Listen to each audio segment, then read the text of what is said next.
Okey, hari ini kita akan sambung kepada tajuk ungkapan algebra, kepada sebutan algebra yang terdiri daripada dua, sebutan serupa dan sebutan tidak serupa.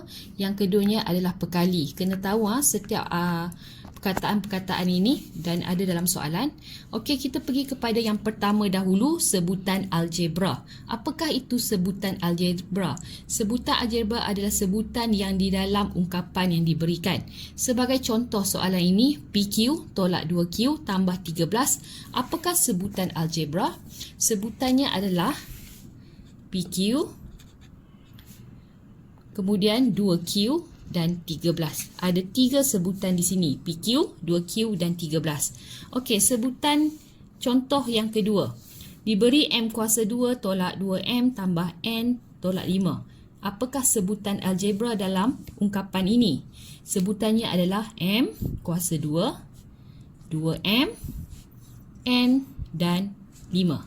Ada 4 sebutan algebra di sini.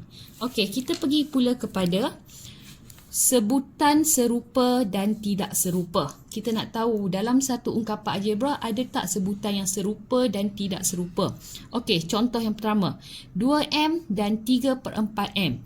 Adakah sebutan serupa atau tidak serupa?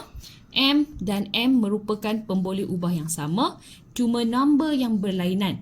Oleh itu ini adalah serupa. Sebutan serupa. 2AB 7BA. Adakah sebutan yang sama? AB, BA merupakan pemboleh ubah yang sama, oleh itu dia adalah serupa. Baik, next. 9X kuasa 2 dan 8XY. X kuasa 2 dan XY merupakan pemboleh ubah yang tidak serupa, iaitu sebutan tidak serupa.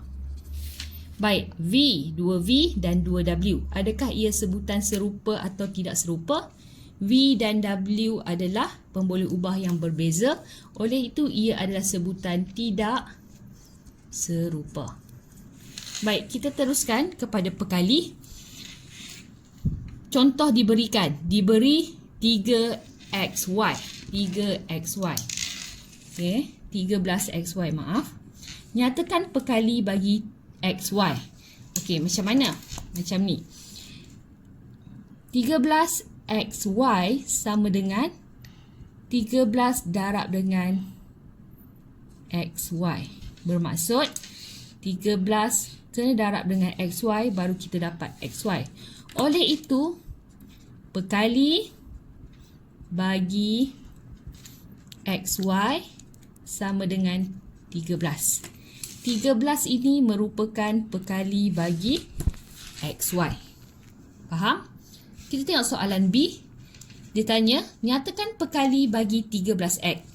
Diberi 13XY, pekali bagi 13X. Apa ya?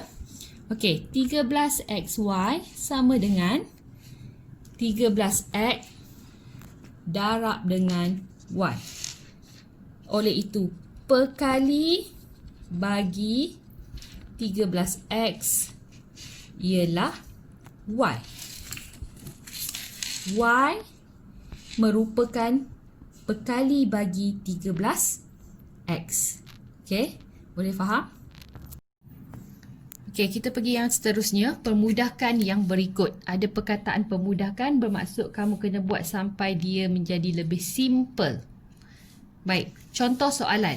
3X tambah 5Y tambah 8X tolak Y tolak 9. Macam mana? Kita buangkan kurungan supaya kita boleh buat penambahan ataupun penolakan.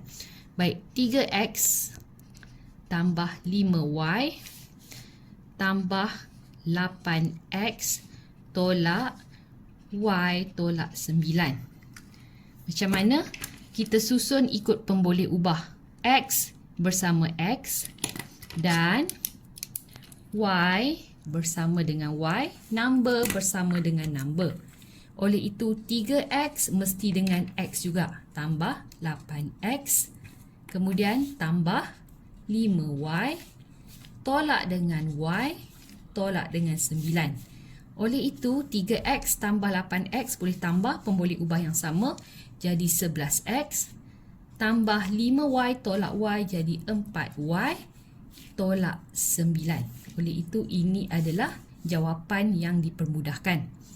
Baik, seterusnya adalah soalan yang kedua, iaitu M darab dengan M, darab dengan M, darab dengan M. Pemudahkan yang berikut sama dengan M kuasa 4, di mana ada 4M didarabkan. C, X tambah 7 darab dengan X tambah 7. Macam mana nak selesaikan? X tambah 7 adalah sama dan oleh itu pemudahkannya adalah X tambah 7 kuasa 2 sebab dia didarabkan dengan dua ungkapan algebra yang sama. Oleh itu dia jadi X tambah 7 kuasa 2. Yang terakhir adalah P tolak 3Q darab P tolak 3Q darab P tolak 3Q. Jadi berapa? Jadi P tolak 3Q, letakkan kurungan. Berapa dia darab? 1, 2, 3. Kuasa 3. Oleh itu, ini adalah jawapan yang telah dipermudahkan.